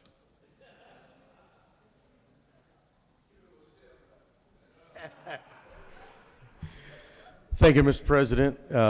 Since I am speaking on behalf of the senator from the 5030, probably would like to say I probably need my stool today. But I can't add much to what's been said. Jeff, you're a dear friend. You've been good to me in my 10 years of service here. I remember when I sat down with my predecessor after I had won the election to serve in this body, and we went down through the list of all my colleagues, and I'm not going to repeat everything that was said, but he had very nice things to say about you, and I can promise you that they have all come true. And I remember Many of you don't know about this because a lot of you were not here my freshman year. But I will never forget my first trip to the Senate Rules Committee as a freshman member of this body. I was the first freshman to go to Senate Rules, which meant I got the brunt end of the stick, so to speak. And when I got to Senate Rules to present my little bill before the Senate Rules Committee, I remember walking up there to present my particular bill, and everybody else had walked up and stood before the committee. And I proceeded to stand before the committee, and the chairman of the committee, the senator from the 53rd, proceeded to remind me, or proceeded to tell me that, Senator, actually, you need to sit down for your presentation. And so there were 3 chairs at the time. There were 3 chairs sitting in front of the committee, and I reached to pull out one of the chairs, which was empty, and he said, no, Senator, that's not the chair you're supposed to sit in. And so I reached to grab the other chair, and he said, oh, no, Senator, that's not the seat you're supposed to sit in. So I proceeded to pull out the third and last chair, which happened to have 3 of those big, thick yellow book phone books sitting in said chair. And they were about this thick in the chair. And I proceeded to pull that chair out. He said, yes, Senator, that is your seat. And so he provided me a booster seat to present my bill before the Senate Rules Committee. And I went back 3 times to get my bill out of that Rules Committee and proceeded to sit on that booster chair every time I went to present that particular bill. And I finally got it out of Rules, and I think the senator might have had a little bit to do with the fact that I stood on a pedestal in this well when I presented my first particular bill.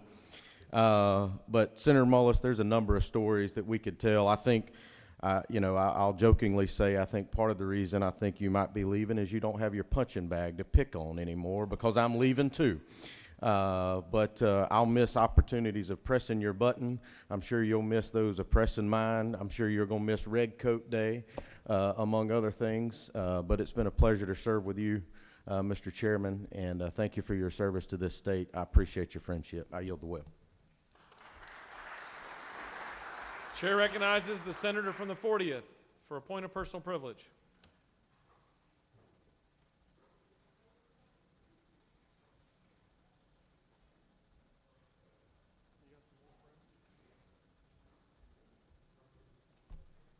Thank you, Mr. President. To the senator from Chickamauga, you've been here for a long time. And this is how I kind of measure how long you've been here. When you started in 2001, I believe, I was in that other chamber, and I was busy making babies. And the baby I was working on when you started here in this Senate chamber is the kid I keep talking about from this well who's about ready to graduate from Georgia Tech. So that's how long you've been here, and that's a long time. I got in trouble with you one time after taking a certain picture outside your office door and then posting it on Twitter with some comments. And, when you get a text from the rules chair at home on the weekend, you done realize you've messed up, right? So I worried about it for the rest of the weekend, and on Monday morning came and put my hand on your back and told you a story about what flags mean to me, because the picture had something to do with flags. And I told you the story about this grand American flag back here and what it meant to my grandmother, who was a volunteer with the American Legion, and how my grandmother's spirit always goes through me when I say the pledge to that flag. And I told you that story, and you listened. And by the time I finished, we looked at each other, and we understood each other at a new level. And that illustrates the kind of person you are. I write a newsletter. It's called Sally's Senate Snapshot.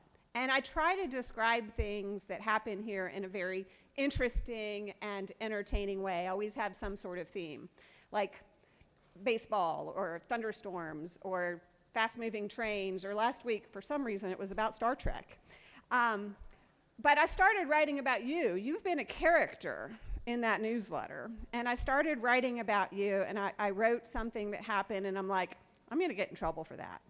But I kept it in there anyway because it was accurate, it was fair. And so you've become a main character in that newsletter. And every time I wrote something, I was like, I'm going to get in trouble. And then again, I didn't. But I'm here to say that it's going to be a lot harder to make that newsletter interesting without you being here. So I appreciate you providing me that content, and you're going to be missed.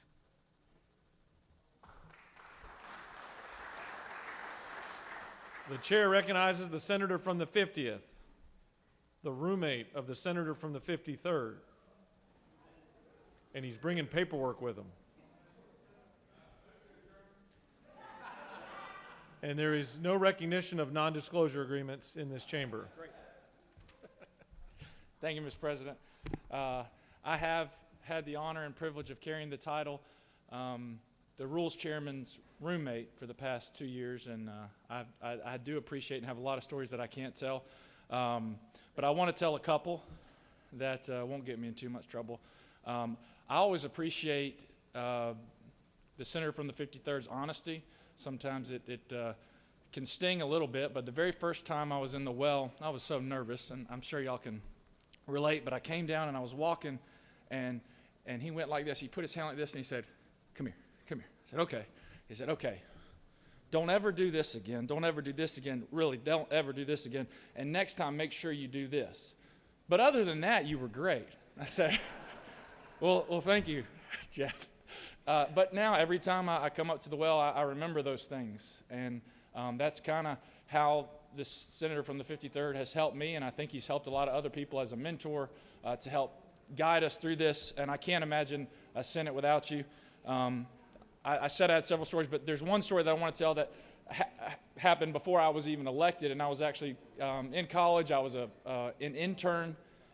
I was assigned to watch the Senate and watch the bills as they go through, so I was in Senate Rules almost every day, and as an intern who he didn't need to pay me any attention, didn't know who I was, anytime I came across him, he shook my hand, said hello, and was always kind and patient. And I think there are a lot of people in this building who only extend a hand or try to speak with people when they think they can get something in return. And the senator from the 53rd, he just cares about people. He cares about how he makes people feel. And I think he is a true leader by example. And I just thank you, and you're going to be missed. Mr. President, I yield the well. You've got a lot of friends. And they don't even need, there's not that many bills and rules left. Chair recognizes the senator from the 53rd.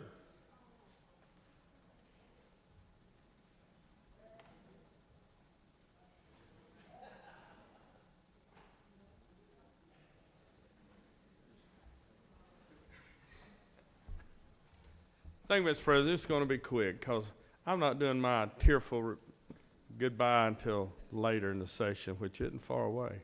But I just want to say a couple of things from the senator from the 28th. Those are only the 6 they invited. And the senator from the 46, I wear tidy whities, not boxer shorts. So even though that's too much information, I just had to set that straight. But I just want to say thank you. I love serving here. I love this chamber. I love the people I've met in my journey to today, and I simply love you all. I enjoyed serving with you, and I look forward to the last few days with you. But God bless you, and I'll be back, as Arnold Schwarzenegger said. I yield the well, Mr. President.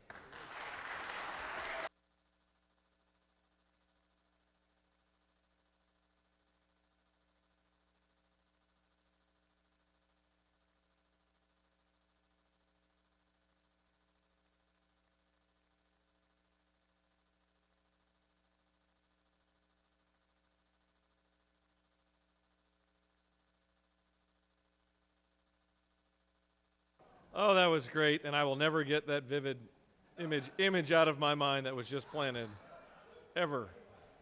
All right, where were we at? We actually have work to do today. You have a consent calendar of privileged resolutions before you. Does any senator wish to remove a resolution from the consent calendar? The chair hears none. Is there objection or adoption of the resolutions on the consent calendar? The chair hears none, and the resolutions on the consent calendar are adopted. Are there any motions to withdraw and commit? The chair sees none.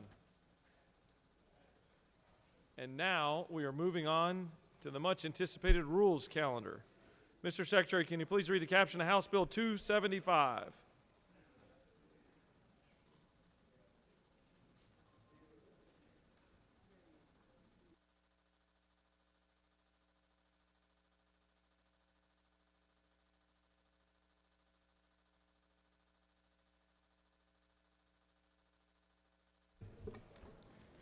House Bill number 275, a bill by Representatives McDonald of the 26th and others, a bill to be entitled an act to amend Chapter 4 of Title 25 of and Article 3 of Chapter 11 of Title 31 of the OCGA, relating to general provisions relative to firefighter standards and training and to emergency medical services personnel, respectively, so as to require random drug tests for certain firefighters, emergency medical services personnel, paramedics, and cardiac technicians, and for the purposes.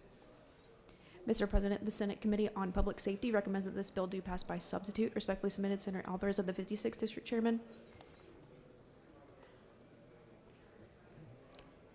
Mr. President, the Senate Committee on Public Safety offers the following substitute to House Bill 275, a bill to be entitled an act to amend Title 33 of the OCGA relating to insurance so as to prohibit insurance for canceling, modifying coverage, refusing to issue, or refusing to renew life insurance policies solely because the applicant or insured donated a liver, pancreas, kidney, intestine, lung, or bone marrow, to amend Chapter 7 of Title 48 of the OCGA relating to income taxes so as to revise an income tax deduction based on a taxpayer's living donation of all or part of his or her liver, pancreas, kidney, intestine, lung, or bone marrow, to provide for an income tax credit and for other purposes.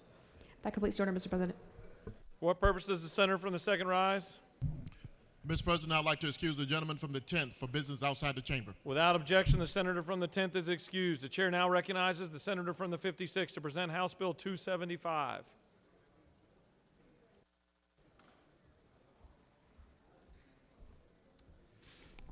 Thank you, Mr. President.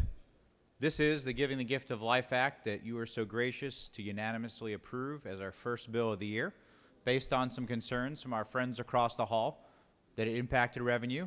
It is now on a House Bill, House Bill 275, and I want you to know that I took a couple of the very valuable suggestions that were made during the debate on this bill, which included adding that life insurance could not be canceled for anyone, not just for giving a kidney or a liver, but also adding those who gave a bone marrow, part of pancreas, intestine, lung, etc.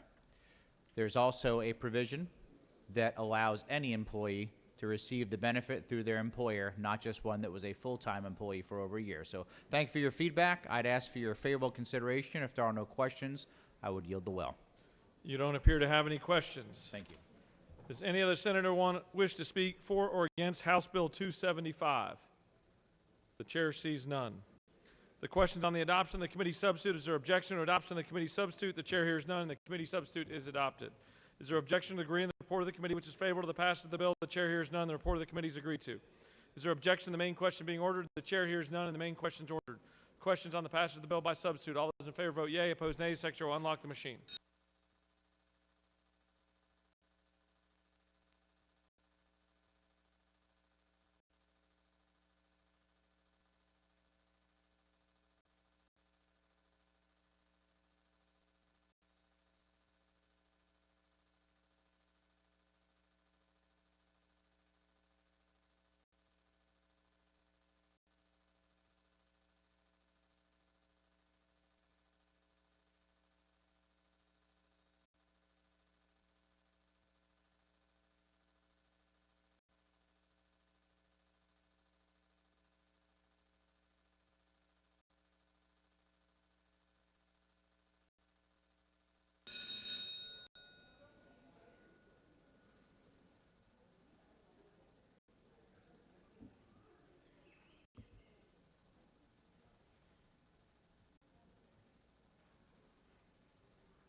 On the passage of the bill, the yeas are 51, the nays are 0. This bill, having received the requisite constitutional majority, is therefore passed by substitute.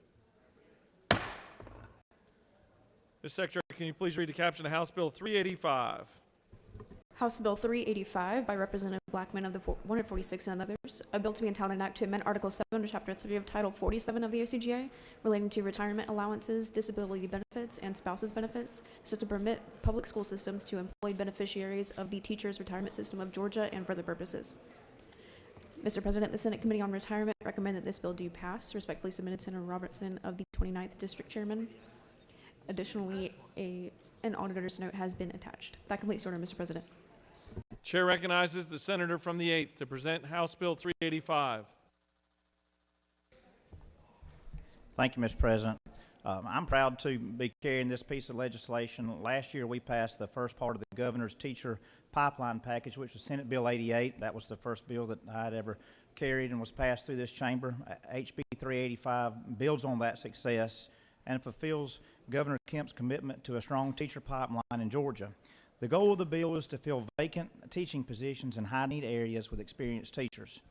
House Bill 385 allows retired teachers with 30 years of credible service to return to the classroom at 100% in high-needs areas while drawing their retirement, but not accruing any more years of service. Districts employing beneficiaries must pay the teacher, the TRS employer, and employee share to not negatively impact the fund. These retired teachers will be allowed to return to full-time instruction after 12 months from retirement. This bill benefits the retired teacher, our students, the retirement system, and rural Georgia. This helps school systems fill vacant teaching positions in high-need areas with qualified and experienced teachers. The latest numbers received by the PSC in regards to a teacher shortage was about 4,000 teaching positions statewide. This means although no classroom is going without a warm body, we have 4,000 teaching positions that are being filled with a teacher who is teaching out of field, a long-term substitute, or someone who's finishing their degree. The high needs areas are determined for each RESA by Georgia DOE after consultation with the Professional Standards Commission. These are the three content areas where there's the greatest percentages of unfilled teaching positions in each RESA. This will ensure every area of the state has a tailored program to meet their needs. Mr. President, I'd be glad to take any questions. If not, I will yield the well. You've got a question. Chair recognizes the senator from the 4th with a question. Senator, thank you. Thank you for bringing that. It's not a question, more so a statement, but thank you so much for bringing this great You're going to have to phrase it in the form of a question. Sir? You'll have to phrase it in the form of a question. Okay. Is it true then that during my high school tenure, I had some great teachers like Miss Smith and Miss Kim, Miss Brannon, and Miss Foy, and wouldn't it be just wonderful if those teachers could, after they retire, come back into the school system and teach children the same way they taught me and had a great influence on their lives like they had on my life?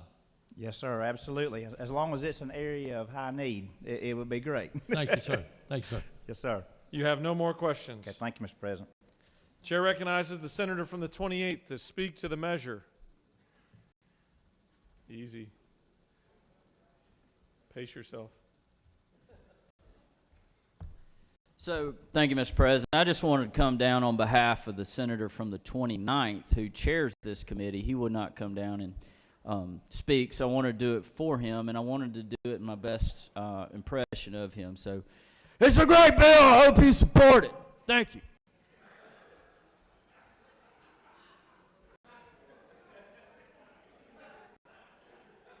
You had questions. Senator has yielded the well. Does any other senator wish to speak for or against House Bill 385?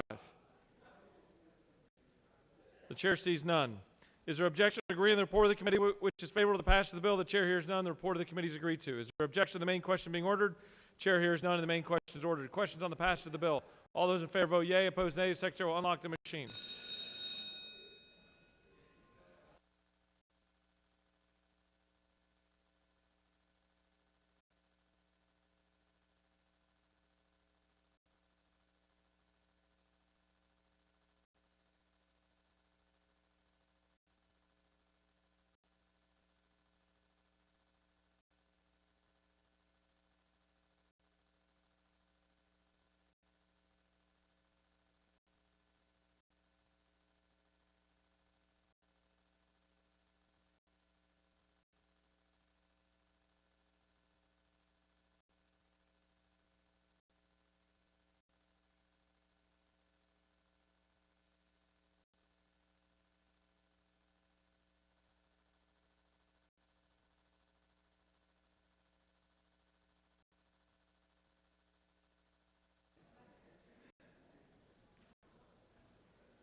On the passage of the bill, the yeas are 50, the nays are 1. This bill, having received the requisite constitutional majority, is therefore passed.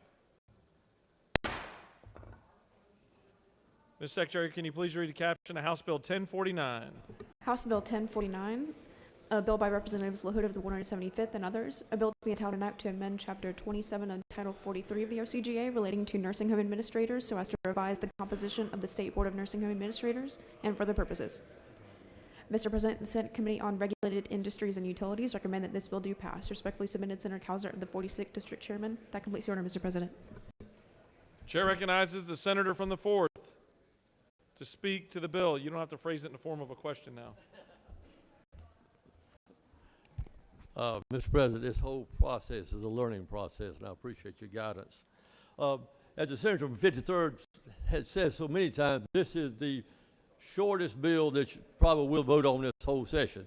And what there is, the State Board of Long-Term Facility Administrators has 9 members, and they want to add 2 more members. One of those members will be a licensed nurse home administrator. So right now there's 3, they want 4.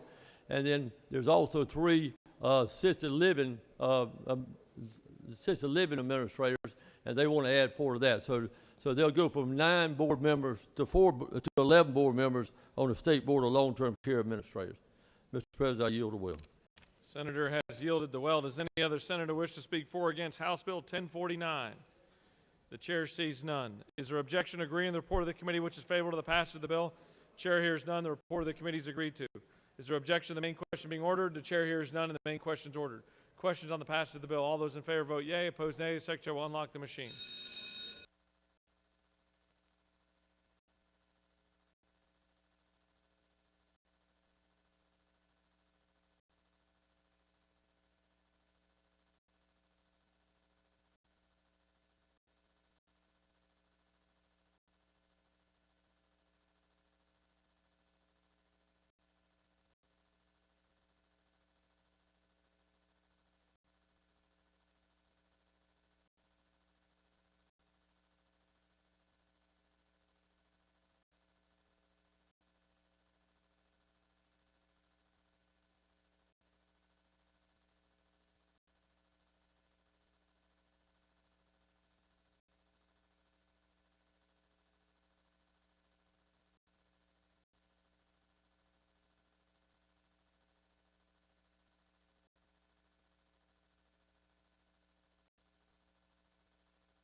On the passage of the bill, the yeas are 49, the nays are 2. This bill, having received the requisite constitutional majority, is therefore passed.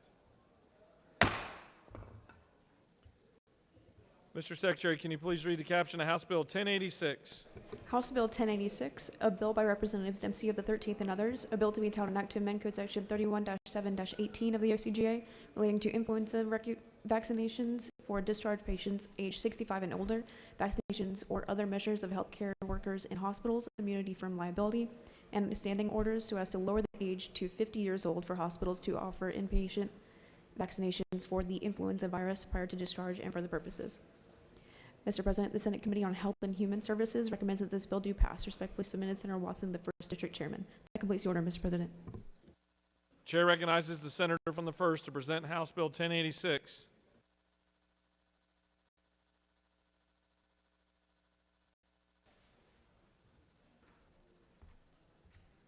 Thank you, Mr. President. This just does one thing, is lowers the age that is recommended for inpatient recommendation relating to influenza vaccination from age 65 to age 50. And that's all it does. The logic is that if a physician asks a patient in the hospital, then they're 74% more likely to get vaccinated. And if we had done that back in 2017, we would have reduced the hospitalizations by about 15,000, if I remember correctly. Let me look at that. Around, if 5% aged 50 to 64 were vaccinated, we would have reduced 280,000 illnesses and 3,000 additional hospitalizations could have been prevented. If there are no questions, I will yield the well and ask for your favorable consideration. You have no questions. Thank you. Does any other senator wish to speak for or against House Bill 1086? The chair sees none. Is there objection to agreeing to the report of the committee which is favorable to the passage of the bill? The chair hears none. The report of the committee is agreed to. Is there objection to the main question being ordered? Chair hears none. The main question is ordered. Questions on the passage of the bill. All those in favor vote yea. Opposed nay. The secretary will unlock the machine.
Please report to the Secretary's office.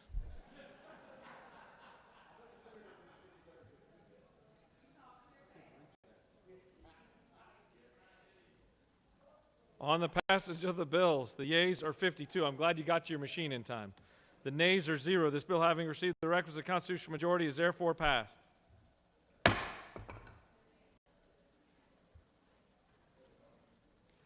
Chair, Mr. Secretary, can you please read the caption House Bill 1303?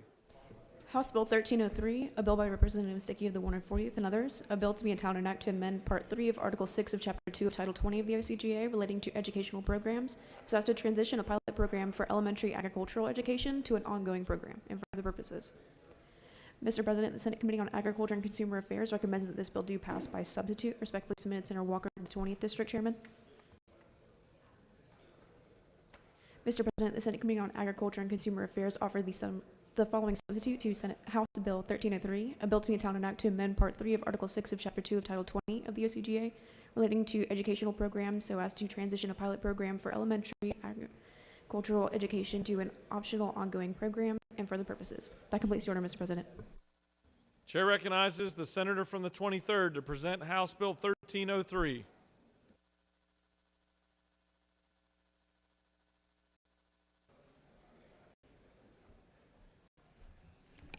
Thank you, Mr. President. Colleagues, I bring you House Bill 1303. This is a bill that would authorize elementary agricultural education on a statewide basis. It's a follow-on to a former Senate bill passed in 2018 that created a pilot program. This is an opt-in that allows agricultural education in grades K through 5. We've had a very successful 3-year pilot program. If there are no questions, I yield the well and ask for your favorable consideration. You've got a question. Oh, a question. Chair recognizes the senator from the 34th with a question. Thank you, Mr. President. Was Senator Yield? Certainly, from my good friend. Is it not true that should 1303 pass, even the kids that come down here to the Capitol can enjoy the interactive agriculture display up on the 4th floor? Is that not true? That is absolutely correct. I thank the senator for her question and comment. You have no more questions. I ask for your favorable consideration. I yield the well. Any other senator wish to speak for or against House Bill 1303? The chair sees none. The question's on the adoption of the committee substitute. Is there objection to adoption of the committee substitute? Chair hears none, and the committee substitute is adopted. Is there objection to agreeing to the report of the committee which is favorable to the passage of the bill? The chair hears none. The report of the committee is agreed to. Is there objection to the main question being ordered? The chair hears none, and the main question is ordered. Questions on the passage of the bill by substitute. All those in favor vote yea. Opposed nay. The secretary will unlock the machine.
On the passage of the bill, the yeas are 51, the nays are 0. This bill, having received the requisite constitutional majority, is therefore passed by substitute.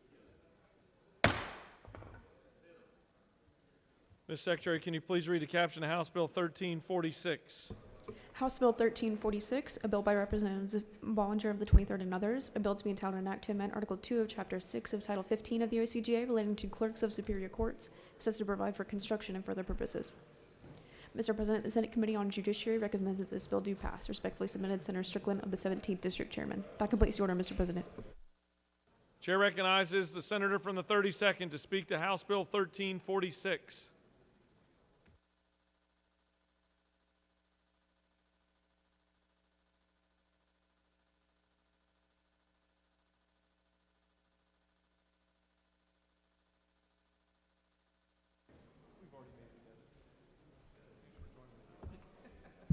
Thank you, Mr. President. House Bill 1346 has to do with our clerks of court. You may know that our clerks of court are not allowed to practice law. Should I start over? Our clerks of court are not allowed to practice law, and this is to avoid conflicts of interest, especially since they handle funds. And this bill would allow our clerks of court who are qualified lawyers to join the Judge Advocate General Corps in the military. So they still would not be able to have a private practice or practice in any other capacity just for the military. I'll be happy to answer any questions or yield the will. You don't appear to have any questions. Thank you. Does any other senator wish to speak for or against House Bill 1346? The chair sees none. Is there objection to agreeing to the report of the committee which is favorable to the passage of the bill? The chair hears none. The report of the committee is agreed to. Is there objection to the main question being ordered? Chair hears none. The main question is ordered. Questions on the passage of the bill. All those in favor vote yea. Opposed nay. The secretary will unlock the machine.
On the passage of the bill, the yeas are 52, the nays are 0. This bill, having received the requisite constitutional majority, is therefore passed.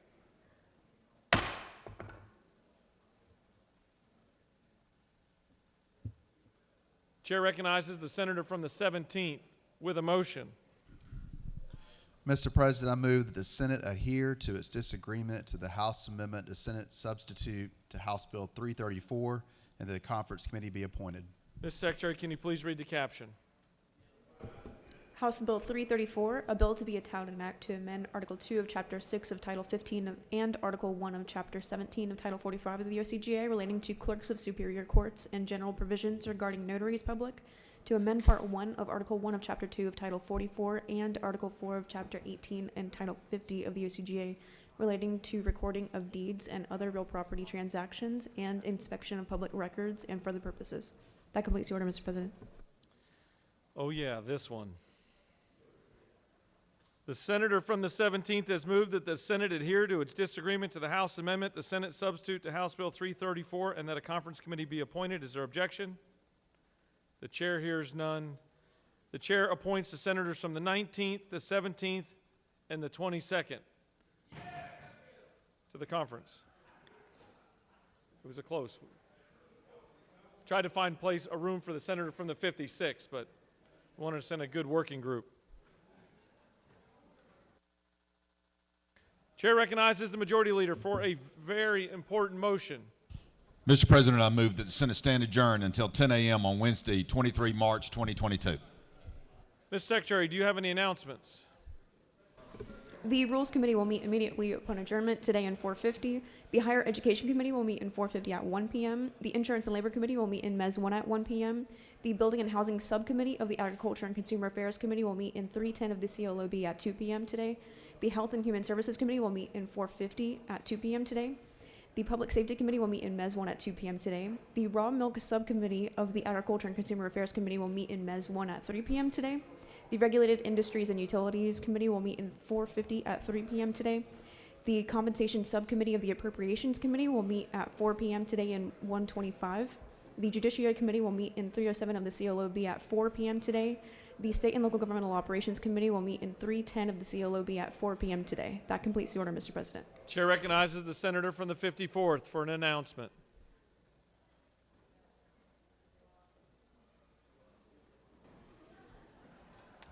Thank you, Mr. President. Friends, I just want to say today is a Murray County Day here at the Capitol, and they were going to be at the Freight Depot in the Blue Room from 4:30 to 6:30. Welcome you to come over and have some refreshments. And Murray County is one of those counties, if you love the mountains, you need to come to Murray County and see Fort Mountain and Grassy Mountain. Your life will be forever changed. Come over and share some time with us this afternoon at the Freight Depot. I would enjoy to have each of you there. Thank you. Thank you, Mr. President. Chair recognizes the senator from the 40th for an announcement.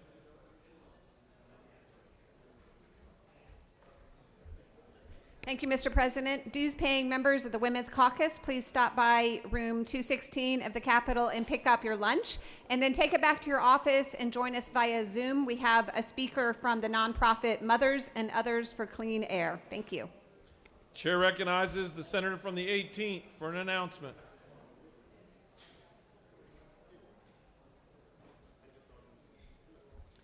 Thank you, Mr. President. Our senator from the 19th, the Appropriations Chair, asked me to announce that we will have an appropriations meeting tomorrow morning at 8 a.m.